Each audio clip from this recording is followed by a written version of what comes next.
the Executive Vice President of Aslanian Market Research. Did I get this right? Yeah, something like that.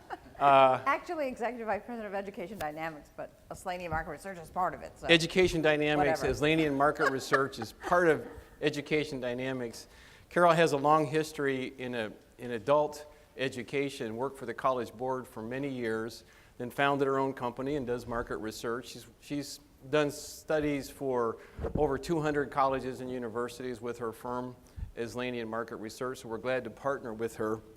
This has been a joint effort, second year in a row now that we've done this survey of online college students and partnered to present the results and publish them and so forth. So a lot of interesting things for us to share with you today. I'm going to start off, Carol and I kind of tag team on a presentation like this. This is new information for us, but we've done a similar presentation a year ago when we published the first study about online college students, 2012. And I will remember to mention that we don't cover all those same questions in the current study, the 2013 study. So if you want the full picture of what we've learned so far about online college students, you should go back and look at the study from last year as well, because some of the information in there is different. We have different questions in the 2 different years. So we didn't repeat things that we thought were obvious. So it's on our website. Go to learninghouse.com and you can find the other study. So let's jump in. I'm going to just do a couple background slides here. I think this represents a significant accomplishment. We should almost all stand up and pat ourselves on the back. The fact that 3 million college students in America today, that's the estimate by EduVentures, are taking fully online programs. Another, altogether, 6.7 million students are taking at least one online class.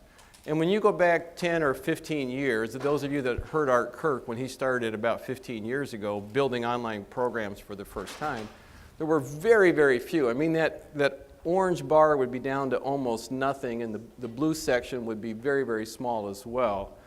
And in the past 10 to 15 years, we've created a whole new sector in U.S. higher education. We've created a whole new delivery channel where people can now come to school, get an online degree, and go on about their life. Think about what it would have taken to create, if somebody 15 years ago would have said you could create this kind of a system that would serve 3 million adults fully online, or 3 million students fully online, people would have laughed at us. I think it's a huge accomplishment that we've been able to add this channel to the U.S. higher ed system. And many of your institutions are right in the middle of this. You're out there building courses, offering programs, and so forth. A quick... Can I go back 1 second? Yeah, go ahead.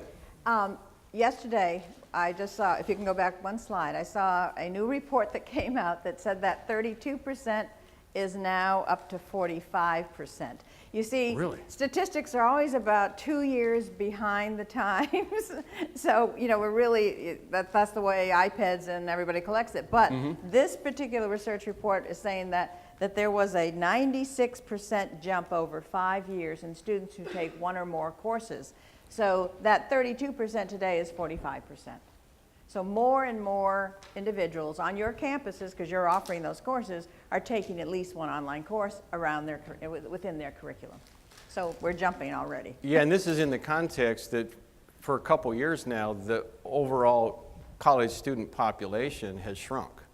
So the online is continuing to expand when the total population is getting smaller. You want to comment here? Nope. This is obvious that the growth rate is online is still 3 to 4 times what it is for the on-ground courses and programs, where online is continuing to expand.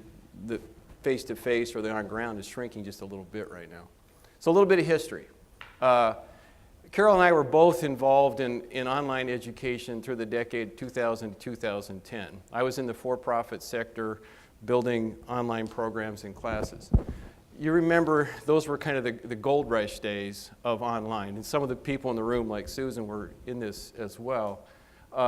You could enroll students as fast as you could hire admissions counselors and put them in front of a desk with a phone and let them take in calls or let them get the leads that are coming in from the lead aggregators. The University of Phoenix, added a couple 100,000 students over this time period. And every one of the for-profits were growing at that same clip. There wasn't anything special that anyone was doing. There was just this huge pent-up demand by adult learners in the U.S. to get a college education. And they couldn't go back to campus in the traditional sense for a whole variety of reasons. But when Sperling and the guys at Phoenix and other folks really pioneered this concept of online degrees, it meant this pent-up demand. There were millions of people out there that wanted these degrees and were coming to get them as soon as people would offer them the opportunity. This has all come crashing down in a sense, or slowed down dramatically for the for-profit side at least. Almost all of the for-profit companies are losing market share. They're shrinking. They're smaller than they were 2 or 3 years ago. I've seen that firsthand myself. A lot of friends and colleagues have been downsized and outsourced and so forth. Very painful process that they've gone through. And enter on the scene, I think the next decade, the one that we're in right now, is really the decade of the nonprofit sector. Now, those for-profit companies aren't going away. They're run by very smart people, and they've got a lot of resources. They'll adapt and learn. But what's also happening, I think, more in this decade, is that nonprofit institutions are really moving into this online space, seeing the opportunity, taking advantage of it. And you heard the example of Art Kirk this morning. He was one of the early people back 10 years ago to start this. But many, many institutions now are seeing the opportunity, and they're tough competitors. When I was at Kaplan University, the online institution where I worked for a number of these years, we kept thinking, boy, the nonprofit institutions would be great competitors because their brands are so strong. You know, they've been there 100 years, people know them. If they would ever get into the game, we're going to have trouble. And that's what's happening in some respects. And they'll adapt and they'll come back. But I think it's changed in the sense that most of those institutions were really national institutions. University of Phoenix had campuses all over the country, the faculty and students. I don't think that you're going to see very many more national brands like that, but you're going to see lots of little competitors. Every section of the country has the opportunity for market leadership, in a sense, for institutions to move into this space and dominate their particular niche. And we'll talk a little bit more in the data that we show that there really is a regional thing going on here. But the question is, where do you fit into this pattern? And can you play in your region? Can you be a strong competitor there with your online programs? Who will actually make that leap to national status? Will they do it with niches or certain particular specialties? That's what's evolving here, and the data we're going to share today is what we're learning about how institutions are going about this, but primarily what these students are looking for when they move for online degrees. Okay. Oh, you can turn for me. I'll turn for you. All right, so let me tell you about the study sample, because you're all going to want to know what the basis is for all these data. It was a 1,500-person panel selected on a U.S. Census representative basis. We use the same firm that I've used for almost 20 years, and now they've moved into online survey work, no more telephone calls, and they get these. I think this panel has 4 to 5 million people in it, and we only screen in those who fit our survey work. It's U.S. Census representative, where they're invited to participate via email, and they're given an incentive if they qualify. I think it was $15 or so. They have to be 18 years of age or older. Their minimum of a high school degree or an equivalent, and these aren't people who are walking down the street and say, oh yeah, wow, would I love to take an online course someday if I could and I had the time and so forth. No, these are buyers. Most of the research we do at Aslanian Market Research is based on demand, not need. We take actual recent consumers so we can describe how that recent group of buyers acted. And in this case, we said you had to have been enrolled in the last several years in a fully online program, certificate program, not individual courses. You are currently enrolled, or you have firm plans to enroll within the next year. By firm plans, we made them say what topic and at what school, and a couple of logistical questions so they weren't making it up. So they were good respondents because they actually did it, and what we want to do is profile the actual user. And they could have taken an undergraduate or graduate degree, certificate or licensure program. That was a sample. So I always love graphic arts people. They never sit in these rooms, right? They don't know that we should make this a little bit larger. But let me show you what it, no news to you. Those of us who have been in adult and continuing education for decades knows it's a female-dominated market, roughly 2/3 to 1/3, 65%, 35%. 2 out of 3 online, fully online learners is a woman. However, look at, by the way, footnote, we are going to break the data down by undergraduate and graduate in the next couple of months, and we'll produce separate reports, but we didn't want to inundate you with all that detail and not get the gist of what this total population is. But for this presentation, Dave and I thought we'd give you some breakdown. So you can see the graduate students are disproportionately more male than are the undergraduate students, and that makes sense.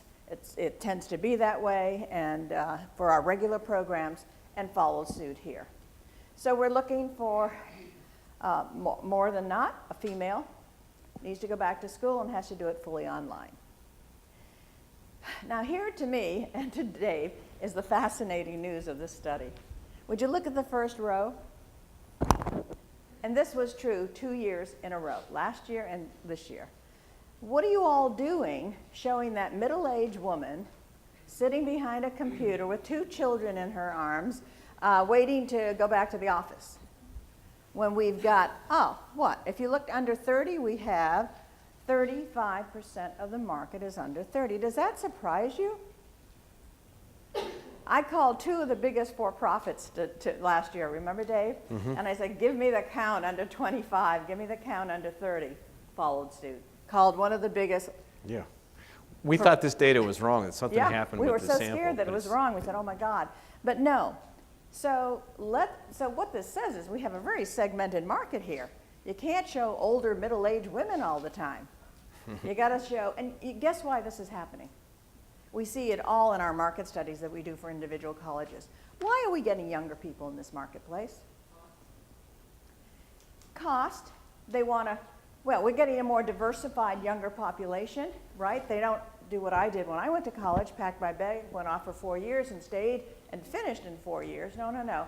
They come and they go. They want efficiency. They want to work and study. They get married earlier. They're far more minority, first generation, different types of people for whom online education is just the ticket. Mm-hmm. Not only that, what percent of college students finish in 4 years?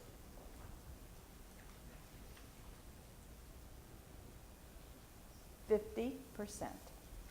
Guess what the other 50% do after a couple of years out in that job market? They can't get that next pay raise. They can't get the next job. They turn about 24, 25, 26. What do they say to themselves? I better go back for a degree. And many of them are saying, I'm not going to sit in that classroom. I didn't like it the first time. That's why I left. So they're going to try online education. Very good reasons for why this is happening. Mm-hmm. And you can see it tapering off. Sorry.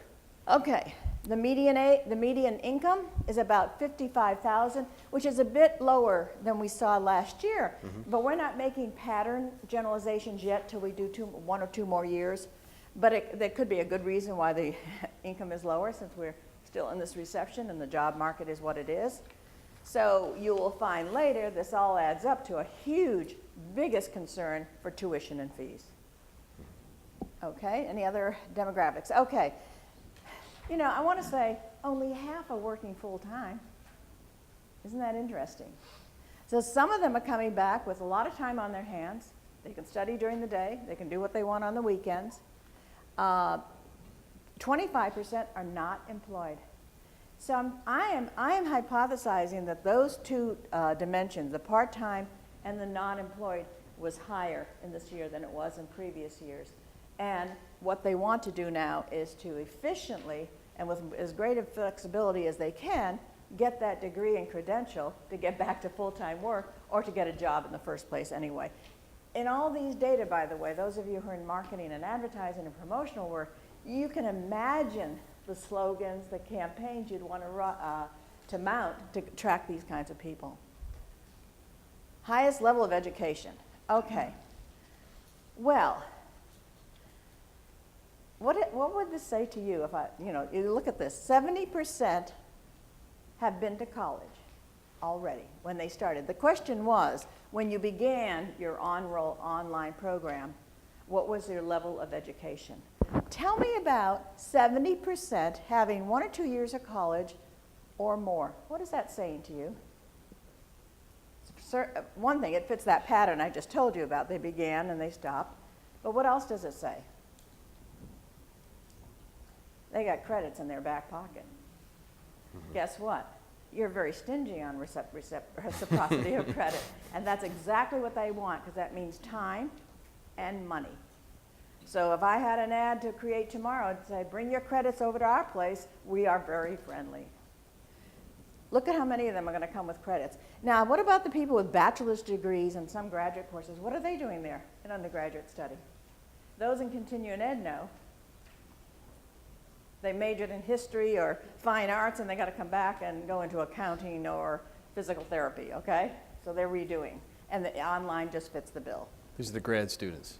Did I do undergrad? Yeah. Oh, okay. I just went one slide on you. Okay, You turned hold around. on. And even with the grad students, well, you can see that a lot of them have a master's degree or better. That's because you got all those teachers, right? Teachers, education is the second highest major. They're coming back for more and more and more to get those career ladder qualifications. Now, So back to one this. summary I wanted to make about those demographic data, I think that there's a kind of a general conclusion that these online students are looking more and more like traditional college students. They're unemployed, they don't have any credits, first time, they don't make very much money. They're looking more and more like regular college students. For me, what this says is that you've got students who are just skipping the campus and they're going right to college online, and they've got the same kind of demographic background as those students that come to campus at age 18 or 19. I'd say that's the group like under 25, but most of them do have credits. So it's that portion that come without credits that are new to the game. So this was new questions we asked this year about, was it worth it? When you did your online program, and these are for people then that have graduated already. So a part of our sample, the 1,500 people in the sample, had just finished within the past 12 months. So these are recent graduates. They graduated with a certificate or a degree in the past 12 months. And the good news is that fairly strong majorities thought it was worth the time and the money. It was a good investment for them to take this time and effort, pay for an online degree. I think that's good news for all of us that are in online education that kind of verifies what we know. It's also good for your campaigns. Testimonials are the best things you can market. And to have people who have taken the courses, I got my money, I got my raise, and I got my job back, what better evidence that you should do this? And online is legitimate, and it allows you to get those goals met. Yeah, so this reinforces that message. A number of these people got their first job, they got a raise, or they got an increase in employment within 12 months. They've already accomplished this. A little over half of them had no employment change, but a pretty good percentage had an employment change because of that online degree. You had a question over here.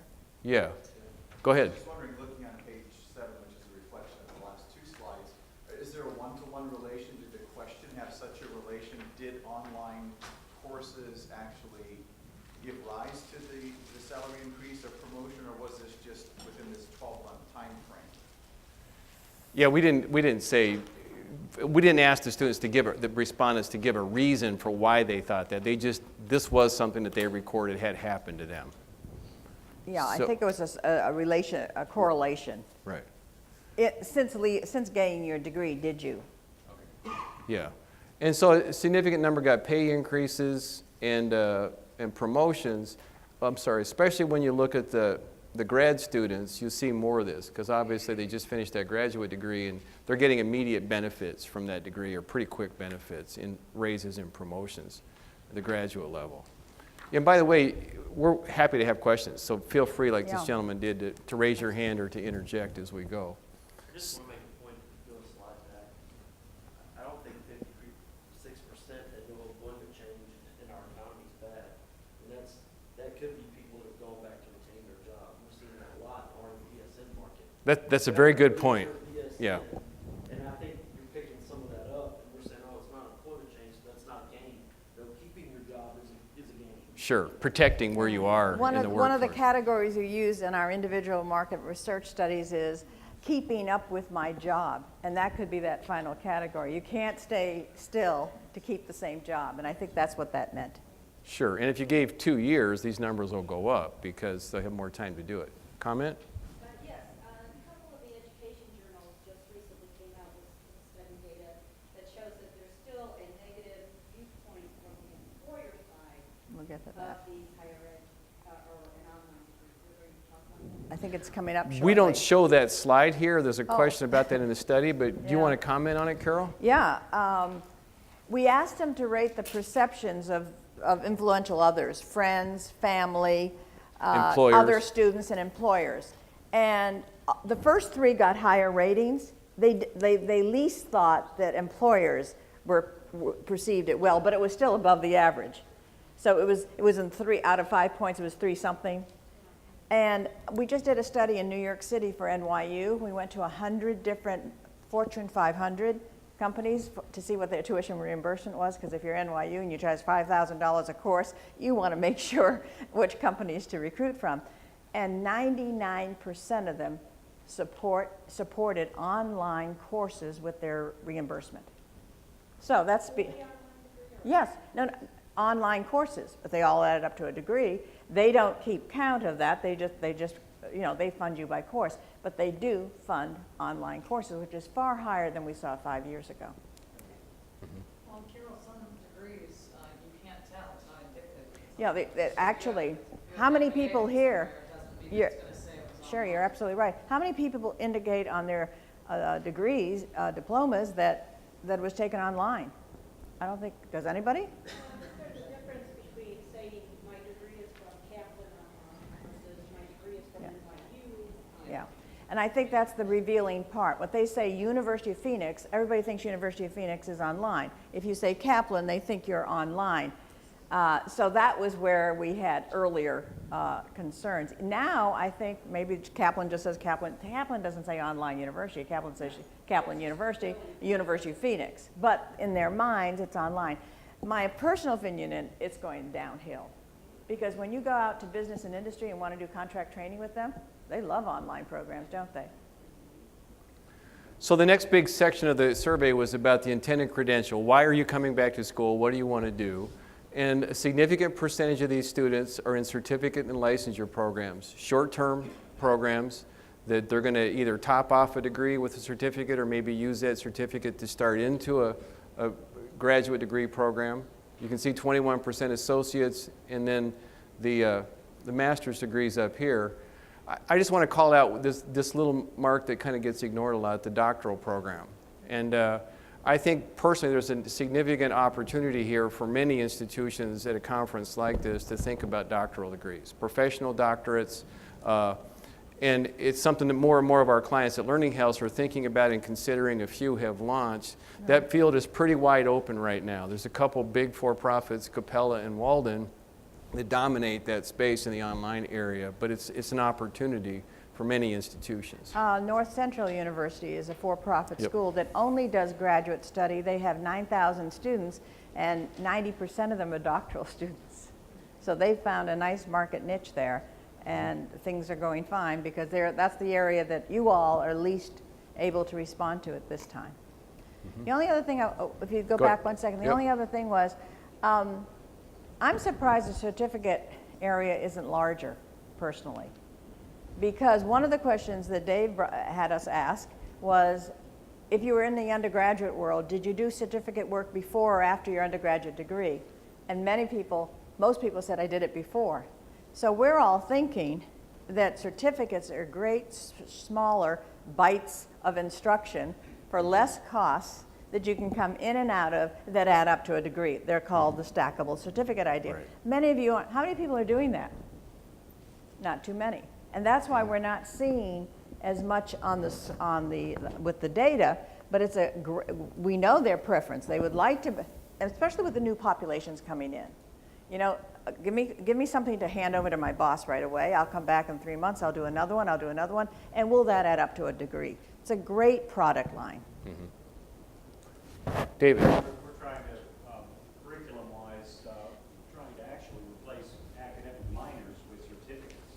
That's a great idea. Same way, essentially. Yeah, that's a Yeah, that makes a lot of I sense. didn't hear You about have that. all the courses anyway, you just kind of label them differently and package them, but it becomes a product that you're offering. Stamped on a transcript from, Right, from a student graduating anyway.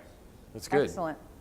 Comment? Are there any challenges to graduate certificate programs proposed by the federal government with return on investment, that kind of stuff?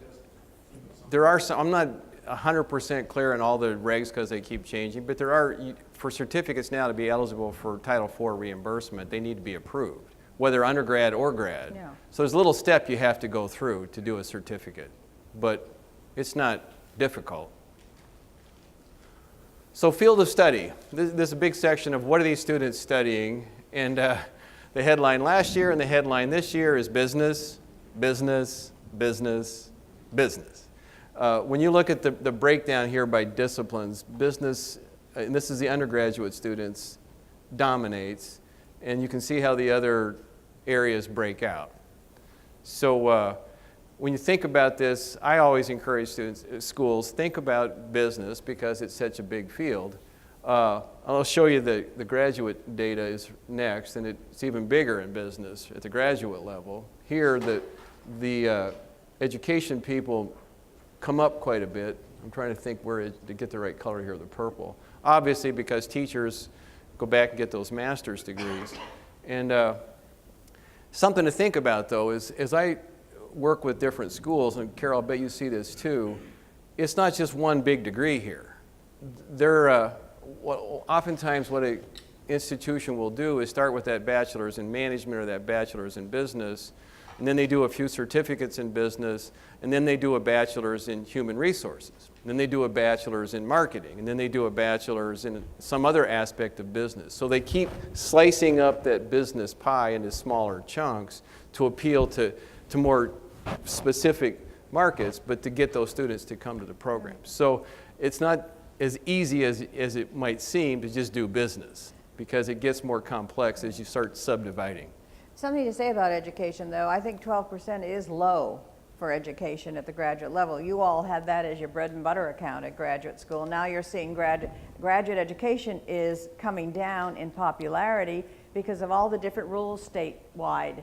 You go to Pennsylvania, there's no real incentive for going on. So we're having a real change in environment in the graduate education field, which is preventing many of them from coming. It used to be our #1 topic in our market surveys, and now business is #1, and education could be 3 or 4. And look, and online, it's even lower. So, and the STEM topics are really hot, and they're getting hotter at the graduate level. It's a further slice of this data. Red? You guys have a subsector on RN, BSN, I can't see the. RN to BSN? Yeah. This is the breakout by discipline. It's the top 15 degrees at the undergrad level. We have a similar slide for grad. So because we wanted to put 15, there seems to be a natural break about the top 15 tend to kind of be consistent, and the numbers really drop off down here when you get below that. So if you look at nursing, it's down here about number 6 or 7 or 8 at the undergrad level, 3.3% of the market.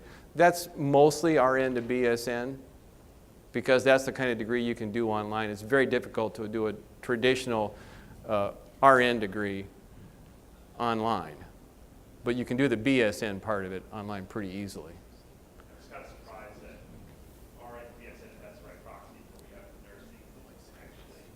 That was 3.3 this year. 3.3 and 3.7 last year. Yeah. I would think that number would be higher year to year. How many people here have an RN to BSN online?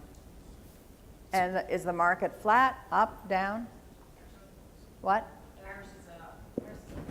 Part of the issue, I can't speak nationally, but at least in the upper Midwest, the nursing profession is now beginning to demand a baccalaureate level degree. There are certain hospitals, in Iowa, for example, the 5 major hospitals, largest hospitals, will not hire anyone without Right. BSN. And we're starting to feel that demand through our RN and BSN. So it's a great driver for enrollments.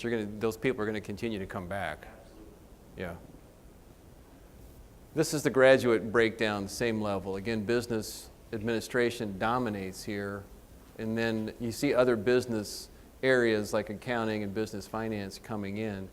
Pretty much the same set of programs, though, if you look at this, all professional programs, and again, the big one's always business, and there's not a lot of difference if you look up and down these numbers, 1 or 2 percentage points in all these other fields.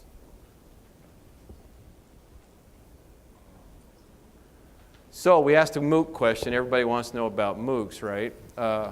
I personally was surprised that about 10% of these students have actually tried a MOOC. My guess is most of them didn't finish it. They just kind of sampled it, because most people don't finish MOOCs, but I don't know. But at least they knew enough that they said they'd enrolled in one or more. If you look at this, I guess it's 15% altogether. 5% said they had completed. When in the year was this taken? It was February of this year. February this year, yeah. So they've been out there a while. People were talking about them and so forth. A third of them had never heard of them even. So interesting. But I think we did ask a question, what do you think about them? And it was generally favorable. Yeah, it was a favorable Yeah. response. I think 70 or 80% said, yeah, it's a good idea. You know, free opportunity to learn some material online. Okay, the type of institution. I was surprised at this data, basically, that the for-profits are still as big as they are. This data is very similar to last year. About 35% are enrolled in for-profits.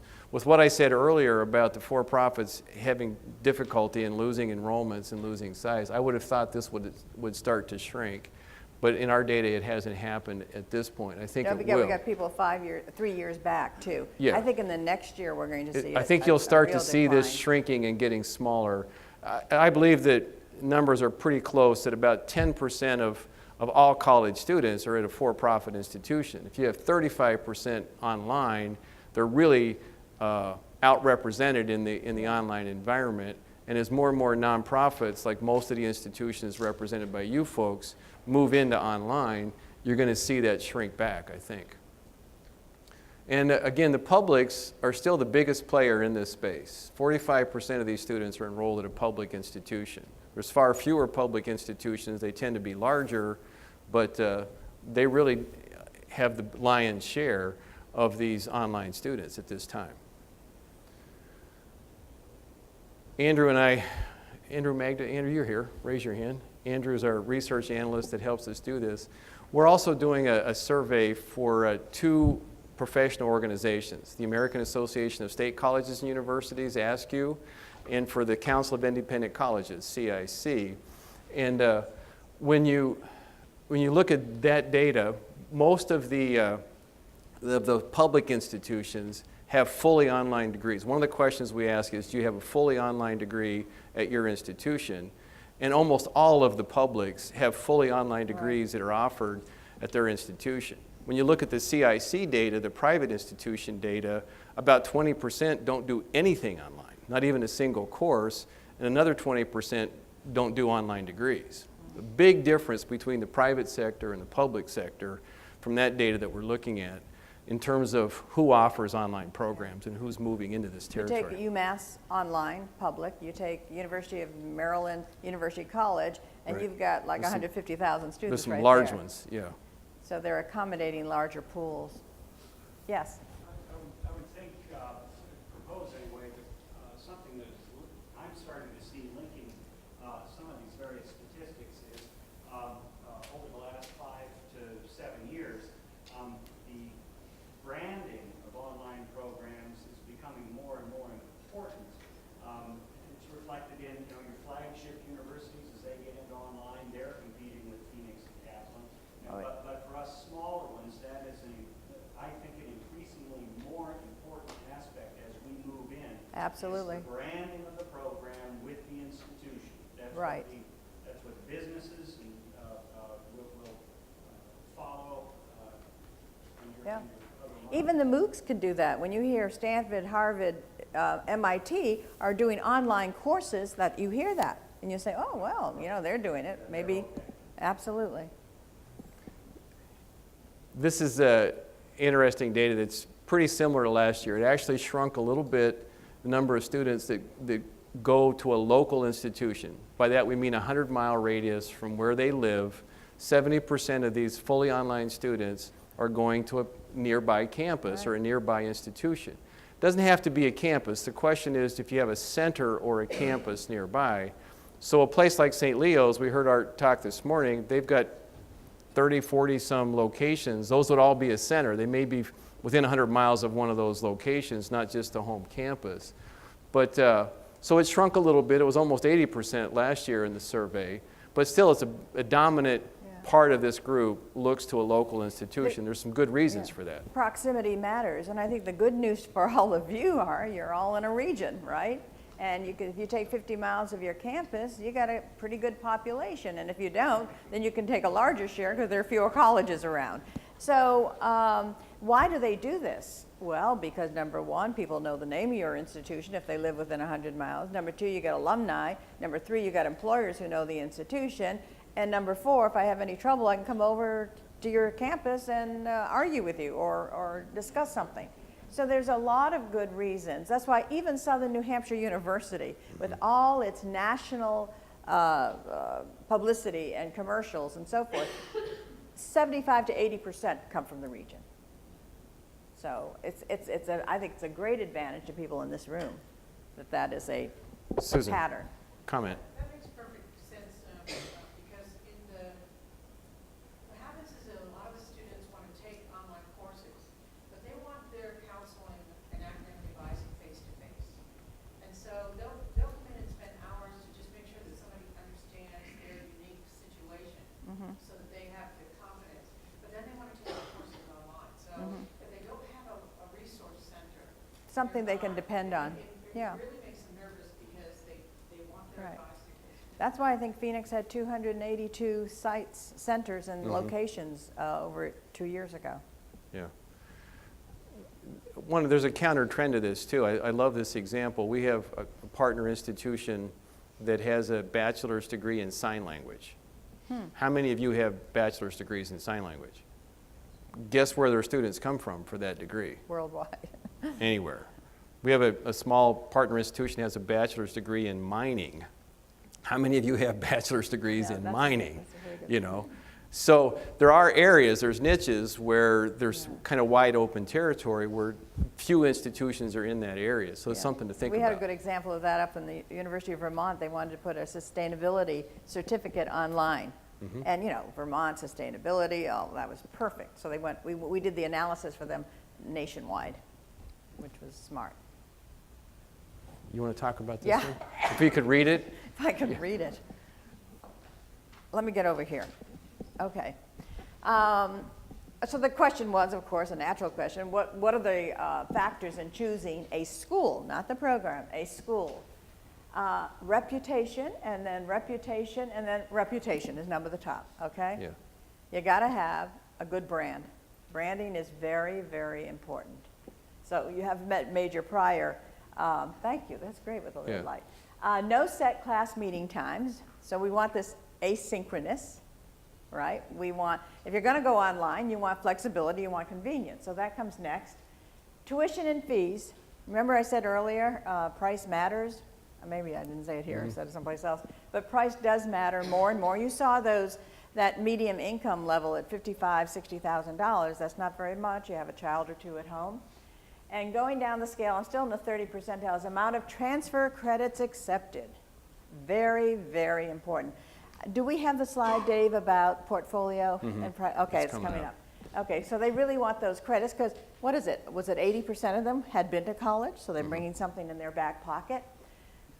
Personal academic advisor who contacts me regularly. Do you all do that? Do you have that kind of system set up? Just to say how things are going, what can we do to help? What's your next course, and then where do you plan to go from here? Very important. I'm still in the 30s. Availability of courses that teach workplace skills such as problem solving, critical thinking, and teamwork. So that's down to 28%. And then the last thing is faculty that teach full-time and hold a doctorate. I think How many there's- faculty members are there in the room? And we have found that true in our studies as well. When you say, would you prefer a part-time adjunct with practical real-world experience or a full-time tenured faculty member? Guess what wins out? The former. Yeah, it's a mixed bag, though. This So you slide see- actually that continues on all these factors that Anything students down look here, at. you know, They tend to work their way out. But this illustrates a issue with these kind of students. Carol Yeah. mentioned that they want full-time faculty that have a doctoral degree, but they also want part-time faculty who are practitioners. So they want both. So they're not. Wait a minute, where was the other one? It was up on this previous Okay. slide up here. Right. It's pretty far down the I list said of it things was that are down. I priority. think 19% is down, so that's why I did that. That's funny about the part-time, though. That's not usually the case. Okay. This is a good table for you folks to study, though, if you're building online programs, because it really gives you ideas about what they're looking for, what's important to It's these also students. good for marketing Sure. and advertisements, what you should say first. Take the first 5, and those are the things you should promote, because that's what resonates in their thinking. So here's a follow-up question about if Yeah. reputation is important, what does that mean? Well, it's called accreditation, accreditation, accreditation. Paul LeBlanc, president of Southern New Hampshire University, was at one of our meetings recently, and he said, when we look at what they're asking for when they make their calls to our academic advisors, number one, are you accredited? Are you accredited? Because so much in the language and the government oversight and all the other things we read about, accreditation has been the issue. And so that's first in their mind, and it's 67%. It may seem obvious to you folks that accredited, I mean, everybody in this room is an accredited institution, right? So it seems like it's a no-brainer. But take that one step further and think about programmatic accreditation. Right. I was talking to somebody today, and they said, we're going a little bit slower because we're going through the ACBSP accreditation program for our business program. So those specialty accreditations may also help you reinforce that this is a credible, reputable place to get your degree. I would say also the type of institution really doesn't make too big a difference. It's public, it's only 12%. It's private, only 3%. It's a not-for-profit, 3%. They probably, what's more important than the type of institution are all the other factors up at the top. Right. So if you can give them that back, they'd take a private or a public, or a non-profit. Maybe what what the for-profits have to do in their next life is to think about the things that people are very accredited. You better be want most accreditation, good tuition and fees, relevance to work, and get you back in that stronghold. There's 3 other factors here that tie into reputation: the quality of the faculty. I know people who have attended. It has a campus, so you see that regional, local flavor come through again. That if they know people, It has a it campus. enhances the reputation. Right. I don't know what they mean by quality of faculty. We need to drill down on that and see how would they judge the quality of your faculty if you're a student looking at an institution to go online. But yeah. if you can figure that out, I'd sure put it in my advertising that we have high quality faculty and say why. Okay. Are you at all puzzled by it has a campus? No. Oh. It fits the 2/3 study at an institution within 100 miles. Yeah. So it fits that perfectly. It has a campus. But which they may or may not, oh, I see. Which They may never show up, they but may it's just never the show fact up, that it has a But having a campus. campus means others around you know it's there. Sure. You're not saying Grand Canyon University and you're in Springfield, Massachusetts. Nobody knows what that means. But if you said Lesley University, that's in Cambridge, they'd all know who you are.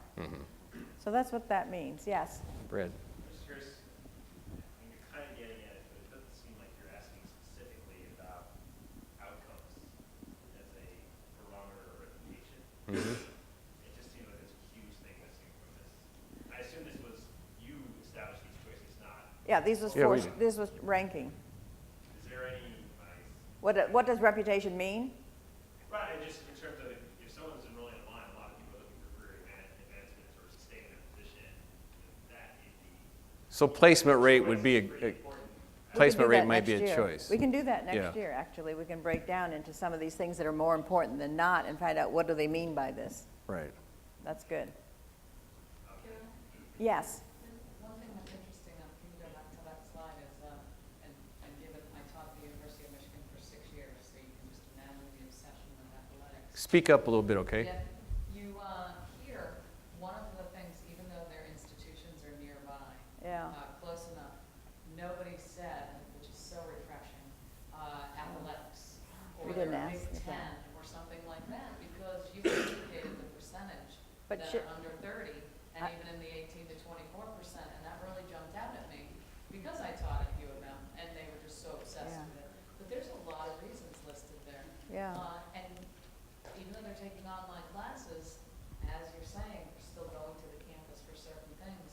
no one considered that important, and I love that. We might not have given them that choice. This was not open-ended. Yeah, these are choices they had to pick But from. we'll add it next year, you're right, that So should have been in the there. U.S. News and World Report ranking, which Michigan Yeah. would love to talk about probably, Yeah, is right. up there, not real high, Well, but that's interesting because we just finished a big study for the University of Nebraska, nationwide, because they didn't want to stick to the Southwest. University of Nebraska, football, everything, they wanted the whole nation for their online programs. And football and their ranking, that was a big deal. I mean, that's how they get their reputation. So maybe it's embedded somewhere in reputation on that earlier slide. Because how would you know in Vermont about University of Nebraska other than by its football team? next year we'll put on the choices quality of the football team to see if it shows up with quality of the faculty, okay? Women's. Or the basketball if Good we're in point, Louisville, though. right? Phoenix has already done that research. Yeah. You've seen their national commercials. They mock their undefeated football team, so they already know it. And I would say, too, from last year's conference, the issue of having a campus came up, and we shifted a lot of our online marketing to include photographs of the campus. And- did you? Home base, and? the mothership. Yeah, And interesting. it worked? Yes. Yay. Okay. That's Let's go to the interesting. next slide. Yeah. This is, last year we asked about how many credits they brought, and then this year we thought, isn't it interesting to find out whether or not they gained credit in their new online institution through portfolio or the old CALE model, outside experience assessment, portfolio assessment. And 39% said yes. So how many of you do that? Offer experiential credit for portfolio review. Well, I don't think the for-profits are doing that. They're trying to, Yeah. some that I know of. So This- we were not a- really impressed with that. Not a figure. big number. When you go to the second question on this, which doesn't show here, is that how many credits are you earning? And it's typically not more than 15 credits. They'll do a portfolio, maybe get 5 or 6 or 7 or 8 credits, but it's an avenue, it's a way they Right. can get credit. And it's an opportunity that you ought to take a look at because it's very easy to set up a program like this and let them earn that credit. Right. Greatest advantage of online study, need I say, ability to study when and where I want, highest ranking. Next, flexibility to to study around work obligations. And then it goes downhill, ability to study my own pace, and everything else is under 10%. They didn't say overall lower cost because I think you're charging all the same price for online as you're charging for classroom, is that right? It used to be the days when we charge more for online, but that's not true anymore. And I think that's what the for-profits is struggling right now because they've always been higher, and now you see they're all beginning to lower their prices to be competitive. And This that's was a hard for question, them to too, do. that didn't give more than one choice. You had to pick your top choice because these sum to 100. So, I mean, this really stands out. The flexibility is what these people are looking for and what we all understand. That's the trump card or the reason why they go online. And second from the bottom, which confirms our earlier data, I can enroll at institutions beyond my home region. No way. Only Not a big 2% deal. want that. Yeah. I don't know why, but maybe their region is so unknown in terms of the institutions that they could do that. Did you ever consider hybrid or classroom programs? And so, yes, partially online hybrid, 23%, yes. Classroom, only 15% considered classroom.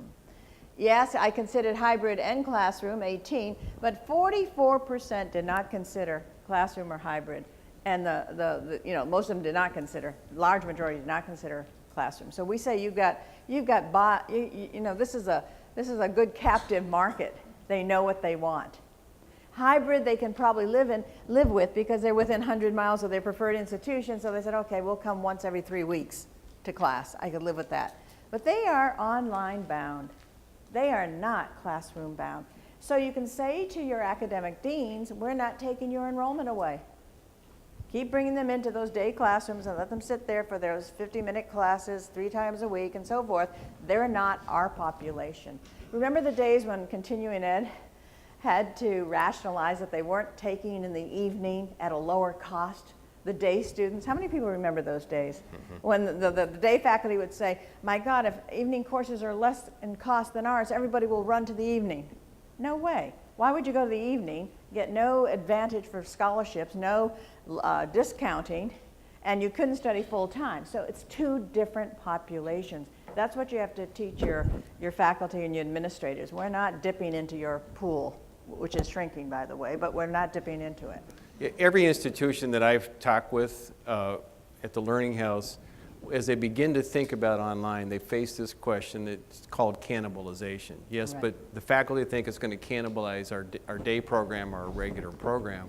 And what happens is you're just cutting yourself. If you don't offer online because you're afraid it will detract from your campus-based programs, you're just denying yourself access to this group of students who's not even going to look at you and consider you if you don't do this. I worked with an institution in New England recently where it was quite hostile at the final report time because the data was clear as they could be that this institution had to go online in that community and that surrounding area. And the faculty did everything to destroy the data, those old impressions, it just doesn't work, they don't learn that way, they came out, I mean, loud and clear. So we stood up for our data and we said, you don't have to do this. You can continue where you are and you will continue to shrink as you have for the last 6 years. But Keep you in know mind, that too, that- argument. You know that argument. You've been there, you've seen it, you're there now, many of you.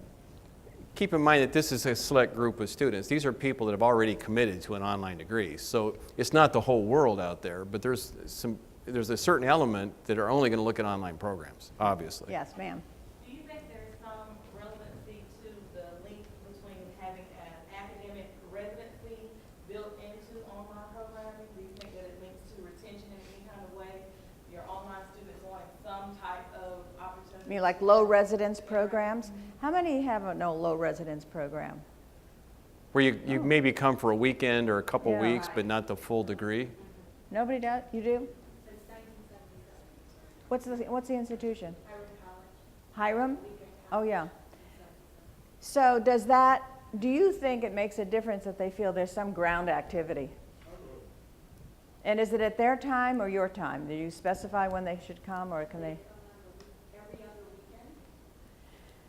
I guess my answer to it is it's okay for some people, but it's not okay for other people. Yeah. Just like, like a hybrid program is great for some.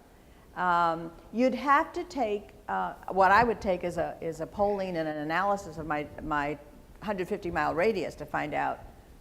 Because we don't find as many people wanting, and we ask this question, low residence and low residence in comparison to online. There are differences between hybrid and online. We get a lot of hybrid people, even more than online. But low residence comes third.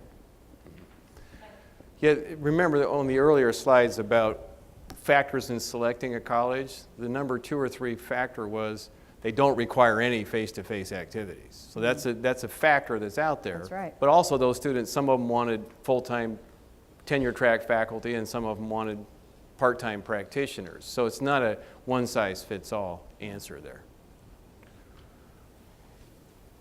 Online or not at all. We think we were trying to make this point earlier. We said to them, what is the likelihood of studying on that campus if online was not available? And definitely would not have, if you add up to the first two, that's 45% versus 30% on the top. So, the large core would not come if it wasn't online. Or consider, that's a weak word, don't forget, consider. So we have, this is a good buy-in population, right, Dave? Mm-hmm. They kind of know what they want, and they'll find what they want. I don't think you could have a counselor suggest that somebody who came in for online should go to the classroom program. I think that would be a difficult sell, in other words. Oh, this is a good This is a one. good one. Go ahead. And this is where you all have to get, bounce up to those for-profits who will call. I think there are some that call you 9 times in the first 3 days of a lead, right? So these people are making their decisions more quickly than I expected, half of them within 3 months. So don't mail them things, and don't wait to get those emails out to them. Don't wait to get the calls out. You need to do it within 24 hours, or somebody else is there. So Yeah, they and are. if you tell them they have to wait 6 months before you have that next rotation come through, it's not going to work, you know. Right. They're ready to go when the time comes. Oh, this is a great one. Remember those 45% of students who take one or more online courses, and it's going up? Guess what's going to happen? The majority of the, well, it's about half and half. No, it's more. It's 44 and 11. 55% took online courses prior to the program we talked to them about. So all these undergraduates who are taking all these online courses, the 45%, guess what they might become someday, particularly in graduate school, right? Or if they drop out and they become half of the 50% who don't finish, when they come back, guess what they're going to want?